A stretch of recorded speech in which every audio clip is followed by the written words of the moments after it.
75 साल हुए आज़ादी को। चलो आज फिर एकता दिखाते हैं, मिलकर आज़ादी का अमृत महोत्सव मनाते हैं।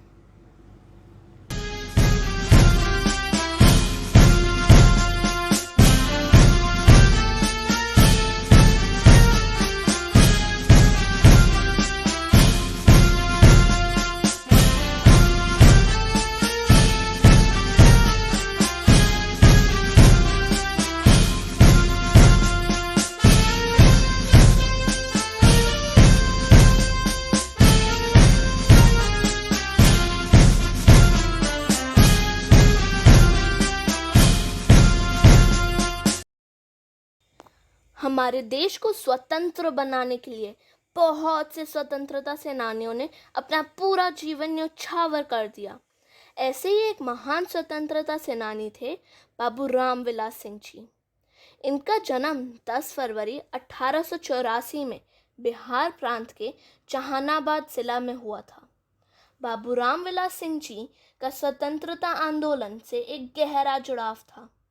उन्होंने महात्मा गांधी एवं लौह पुरुष यानी कि सरदार वल्लभ भाई पटेल के साथ जुड़कर अंग्रेजों भारत छोड़ो असहयोग आंदोलन जैसे प्रभावशाली आंदोलन में एक अहम भूमिका निभाई थी।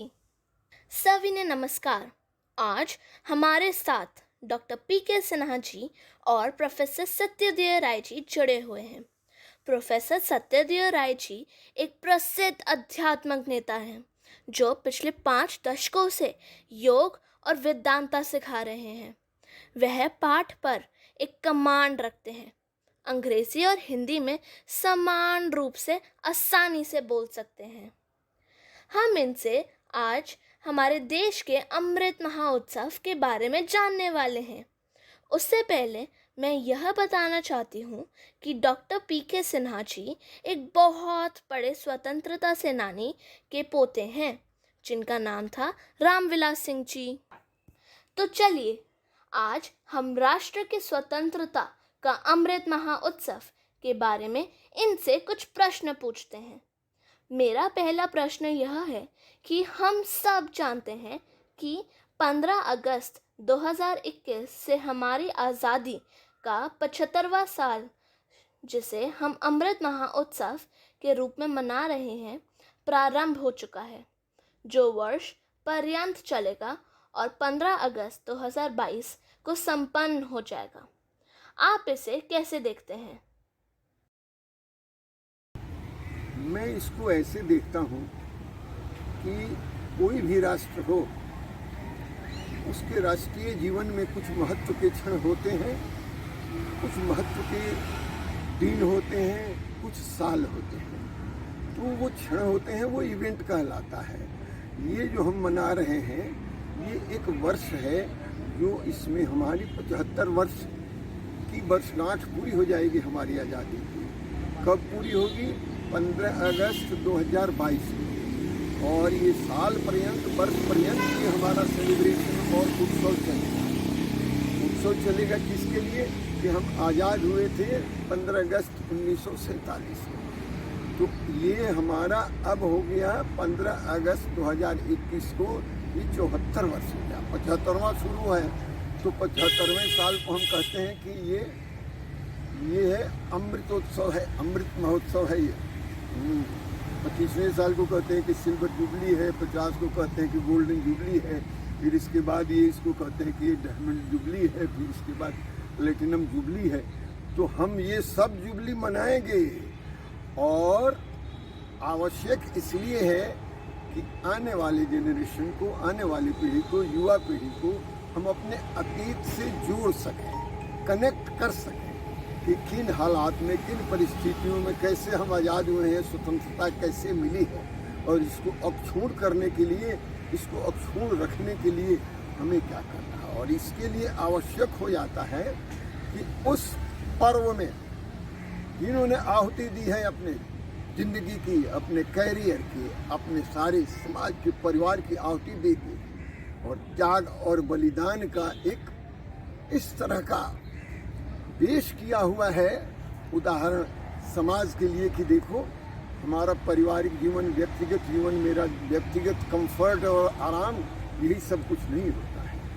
हम जब तक एक मजबूत समाज और मजबूत राष्ट्र की स्थापना नहीं करेंगे, हम तब तक नहीं बैठेंगे। और इसके लिए हमें आज़ादी चाहिए, जो हमारा जन्मसिद्ध अधिकार है। और ये इन लोगों के बारे में हम जो करने जा रहे हैं, आज़ाद से जो हम बात करेंगे, इनके अमृत महोत्सव तो आज़ादी का हम मना रहे हैं, लेकिन इनमें जिन लोगों ने कुर्बानियाँ दी हैं, जिन्होंने अपने त्याग किए हैं, बलिदान किया है, उन लोगों को याद जब हम करते हैं तो हम अपना गर्व का अनुभव करते हैं, गौरव का अनुभव करते हैं अपने अतीत के प्रति, अपने पूर्वजों के प्रति। और ये हमारा दायित्व होता है कि हम आने वाली पीढ़ी को, आज की पीढ़ी को, उस इतिहास को, उस पृष्ठभूमि को वहाँ ले जाके बच्चों को बताएं कि देखो हमारे बाबा ने, हमारे दादा ने, हमारे परदादा ने इस तरह से त्याग किया था, तब हमें यह आज़ादी हासिल हुई और उसी रास्ते पर हम भी चलते हैं। तो ये हम इसको देखते हैं, आज़ादी के, अपने स्वतंत्रता के अमृत महोत्सव को हम इस रूप में देखते हैं। मेरा दूसरा प्रश्न यह है कि आप बाबू रामविलास सिंह जी के परिवार से कैसे जुड़े हुए हैं? देखो, ये एक कोई हमारे साथ इस तरह की बात जुट गई है ऐसा नहीं है।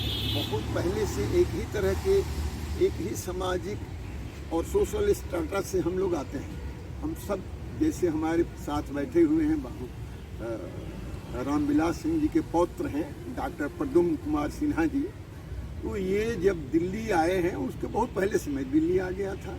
मैं तो 69 से दिल्ली आ गया था, तो मैं तो 52 साल से दिल्ली में रह रहा हूँ। और जितने लोग आए, हमारे परिवार के लोग किसी न किसी रूप में जब आए मिलते गए।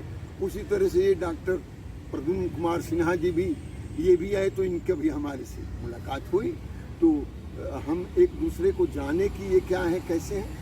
और क्योंकि ये शिक्षा क्षेत्र से जुड़ी हुई, और शिक्षा मेरे जीवन की भी प्राथमिकता है, प्रायोरिटी है। इसलिए जो लोग शिक्षा के क्षेत्र में काम करने वाले आए हमारे यहाँ से, बिहार से या और किसी भी बिहार के ज़िले से, और मुख्य रूप से जमींदारों के परिवार वाले में, वो सब मेरे से जुड़े आत्मीयता के साथ। और हम लोगों ने काम करना शुरू किया उसी पर जिसकी आधारशिला हमारे बाप दादाओं ने रखी थी। शिक्षा देंगे, त्याग करेंगे, बलिदान करेंगे, चैरिटी करेंगे, और हम बढ़ाएंगे समाज को आगे, देश को आगे, पूरे देश को एक साथ लेकर चलने का। और मैं ये बता दूँ कि डॉक्टर प्रद्युम्न कुमार सिन्हा जी हैं, रामविलास बाबू के जो पौत्र हैं, ये भी एजुकेशनिस्ट हैं, ये PhD हैं। परिवार के सारे लोग पोस्ट ग्रेजुएट हैं, खुद पढ़ते हैं, फिर सबको पढ़ाते हैं, और कई चैरिटी का ऑर्गेनाइजेशन चला रहे हैं। आज एक जिसका नींव को हो, आधारशिला को हो, बाबू रामविलास सिंह ने रखा था। वही राष्ट्र सृजन अभियान नाम से एक संस्था चलाते हैं। राष्ट्र सृजन अभियान, ये छोटा गोल नहीं रखते हैं कि ये जिला के अभियान को लेके और राज्य के अभियान को लेके नहीं चलाते हैं, पूरे राष्ट्र को एक साथ कैप्चर करते हैं। तो ये राष्ट्र सृजन अभियान नाम से एक संस्था चलाते हैं, बड़ी संस्था है, और उस संस्था के लोग भी जुड़े हुए हैं। अब मुझे भी जुड़े हुए हैं, मैं भी जुड़ा हुआ हूँ, जहाँ बुलाते हैं मैं जाता हूँ। तो हम इनसे और इनके परिवार से इस तरह से जुड़े हुए हैं कि हम like minded people, they think like, वो एक तरह से सोचते हैं। तो हम लोगों का सोच और अप्रोच एक तरह से है, तो कहीं ना कहीं कन्वर्जेंस तो हम लोगों का हो ही जाता है, मिल जाते हैं। तो राजधानी में आए तो मिले, और लोगों से तो हमारे जैसे लोगों से भी मिले। फिर उनका हमारा संपर्क बढ़ा, ये जान के कि हम लोग क्योंकि दोनों का प्रयोजन जो है, इंटेंट जो है, ध्येय जो है, जो एक ही है। तो हम लोग जहाँ जहाँ सिनर्जी कर सकते हैं, कोलैबोरेट कर सकते हैं, लेट अस कोलैबोरेट। इसलिए हमारे साथ ये आगे है। मेरा तीसरा प्रश्न यह है कि स्वतंत्रता संग्राम से जुड़े ऐसे महान विभूतियों के जीवन से युवा पीढ़ी को कैसे प्रेरित किया जा सकता है और क्या संदेश दिया जा सकता है? देखो, युवा पीढ़ी को संदेश इनकी हम जीवन वृत्त को हाईलाइट कर रहे हैं, याद कर रहे हैं। कोई भी राष्ट्र मजबूत या स्वाभिमानी नहीं हो सकता है यदि वो अपने अतीत से ना जुड़े। और अपने अतीत के जितने भी बलिदानी हुए हैं, जितने स्वाभिमानी लोग जो अपने को झोंक दिया है, उसमें समाज के निर्माण में, राष्ट्र निर्माण में, उसकी यदि स्मृति को हम नहीं ले आए। अब देखो मोटिवेशन का लेवल कैसे होता है। यही बाबू रामविलास सिंह कूद गए महात्मा गांधी के आह्वान पर, 16 साल की आयु में पढ़ाई लिखाई छोड़ दिए और आज़ादी की लड़ाई में कूद गए और खेती बाड़ी जिसको जो करना है करो। 200 एकड़ के जमींदार थे और बहुत कुछ जान गया, कितने मार खाए, कितने पिटाई खाई, कितने बार जेल में गए। हाँ, गया के जेल में, और उसी गया में जाके 75वीं जब हमारी 25वीं जो हमारी सिल्वर जुबली हो रही थी, तो the then prime minister Shrimati Indira Gandhi वहाँ गई और गया के मैदान में इनके दादाश्री को रेशमी शाल और सूत्र का माला पहना के, ताम्रपत्र दे के उनका सम्मान किया, पुरस्कृत किया। ये जब हम हाईलाइट करते हैं कि look, here was a man who sacrificed everything for the sake of nation and nation building. And yes, the society and the nation rewarded him according in good measure. तो इसका मोटिवेशन का level और इससे बढ़ता है युवा पीढ़ी में कि देखिए आप जो सेवा करते हैं, it never goes in waste, ये बेकार नहीं जाता है। प्रतिफल तो उसका मिलता है, लेकिन चिंता नहीं करना कब उसका। समाज और राष्ट्र उसको प्रतिफल देगा, उसको रिकॉग्नाइज करेगा, उसको सम्मानित करेगा। तो इसलिए मुझे बाबू रामविलास सिंह जी के बलिदान की पृष्ठभूमि को बताते हुए मुझे आने वाली पीढ़ी को इसकी स्मृति दिलानी है, और विशेष करके इस अमृत महोत्सव जो हमारी आज़ादी का राष्ट्रीय पर्व जो चल रहा है 1 वर्ष का, उस वर्ष में जहाँ तहाँ अभी कोरोना की वजह से कुछ हमारी सीमाएं हैं, बाध्यताएं हैं, नहीं तो हम कई जगह देश के कई भागों में इस तरह से सभाएं करके, कॉन्फ्रेंस करके और बच्चों को हम प्रोत्साहित करते, मोटिवेट करते, बताते कि देखो बिना त्याग, बिना बलिदान, बिना सेक्रीफाइस कुछ होता नहीं है। सब कोई यदि अपने में ही सेल्फ सेंटर्ड हो जाए तो बात नहीं बनेगी। We have to unfold to the society, to the nation, and then nation will embrace us, we will embrace the nation. So that is what I feel about, and how we can motivate our younger generation by telling them the story of freedom fighters, how they fought against all odds. सभी विषमताओं के बावजूद अपने comforts का त्याग करके, अपने आराम का त्याग करके कूद पड़े आज़ादी की लड़ाई में, मैदान में, और सब कुछ अपना होम कर दिया। तो उस होम करने का उत्सर्ग का प्रतिफल है कि हम आज 75वीं वर्षगांठ मना रहे हैं, हम 75वां महोत्सव मना रहे हैं, हम इसका अमृतोत्सव मना रहे हैं। अमृत तो मिलता है, लेकिन अमृत के लिए कुछ लोग, समाज के कुछ लोगों को विषपान भी करना पड़ता है, और जिन्होंने विषपान किया है उसका अमृतपान हम कर रहे हैं। हम भी उसी का संकल्प लेते हैं अपने जीवन में, उसी त्याग और कर्तव्य की भावना से हम काम करते रहें समाज की सेवा के लिए, राष्ट्र की सेवा के लिए, कि जिसका प्रतिफल हमारे आने वाली पीढ़ियों को मिलेगा। हमारी आने वाली पीढ़ियाँ प्रोत्साहित भी होंगी, प्रेरित भी होंगी, प्रेरणा भी होगी। आप अपने दादाजी यानी कि बाबू रामविलास सिंह जी के बारे में हम सबको कुछ बताइए। महान स्वतंत्रता सेनानी बाबू रामविलास सिंह जी का जन्म बिहार राज्य के जहानाबाद जिला के अंतर्गत मखदूमपुर प्रखंड खलकोचक में हुआ।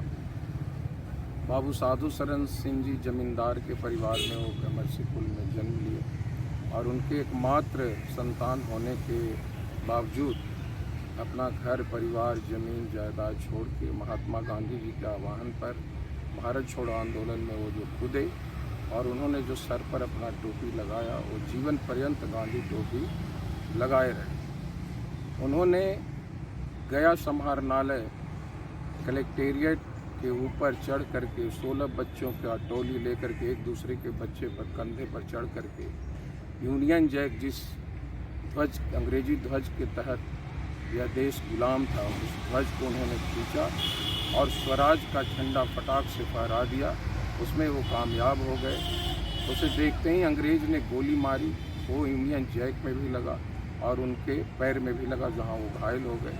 वो गिर करके उन्होंने बहादुरी के साथ यूनियन जैक को उतारा और ले करके वो गया कलेक्टेरिएट से विष्णुपद नाला जाता, उस नाला में अंग्रेज के डर, सिपाहियों के डर से ये 16 दिन तक लेटे रहे और विष्णुपद हो करके ये सीधा फल्गु नदी के किनारे होते होते ये घोसी में थाने में जा कर के निकले, जहाँ इनको अंग्रेज के जंबाज सिपाहियों ने पकड़ करके लाया और बहुत सारी प्रताड़नाएँ दी और गया केंद्रीय कारा में इनको 6 महीने का सश्रम कारावास दिया गया, जहाँ पर ये सज़ा भुगते। उसके बाद ये महात्मा गांधी के आंदोलन में, असहयोग आंदोलन में, भारत छोड़ो आंदोलन में बढ़ चढ़ कर के हिस्सा लेते रहे।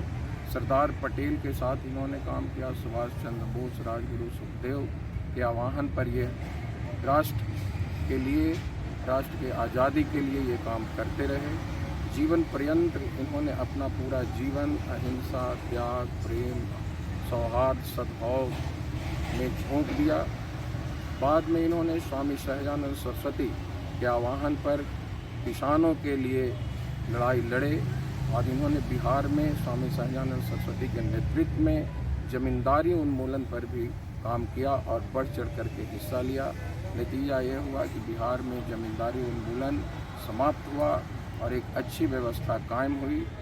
आज आज़ादी का अमृत महोत्सव देश मना रहा है, उसमें महान स्वतंत्रता सेनानी बाबू राम बिलास सिंह जैसे ऐसे सरीखे लोगों को याद करना, उनको यज्ञ में आहुति देना, उनको शत शत नमन करना हम सब युवाओं के लिए प्रेरणा बनता है और हम सब लोगों का पुनीत कर्तव्य बनता है कि हम उनके जीवन से वो सीखें और सीख करके माननीय भारत के यशस्वी प्रधानमंत्री नरेंद्र मोदी का सपनों का भारत, न्यू इंडिया बनाने में, भारत को आत्मनिर्भर बनाने में हम अपने आप को समर्पित कर दें, जिससे एक नया भारत बने। और इनके सपनों का भारत बनाने के लिए राष्ट्रीय जन अभियान पूरे देश में कार्य करती है, जिसका मूल मंत्र है better me, better we, better Bharat, better world. एक अच्छा सा विश्व बने, स्वर्ग धरती पर उतरे, जिसमें हर इंसान अमन, चैन, सुख, शांति से रह सके। यही हम लोगों का संदेश है। जय हिंद, जय भारत। हम सभी को इतनी अच्छी जानकारी प्रदान करने के लिए बहुत बहुत धन्यवाद। आपसे मिलना और स्वतंत्रता सेनानियों के बारे में जानना वास्तव में बहुत अच्छा था, जिन्होंने हमारे देश को स्वतंत्र बनाने के लिए अपनी जान दे दी।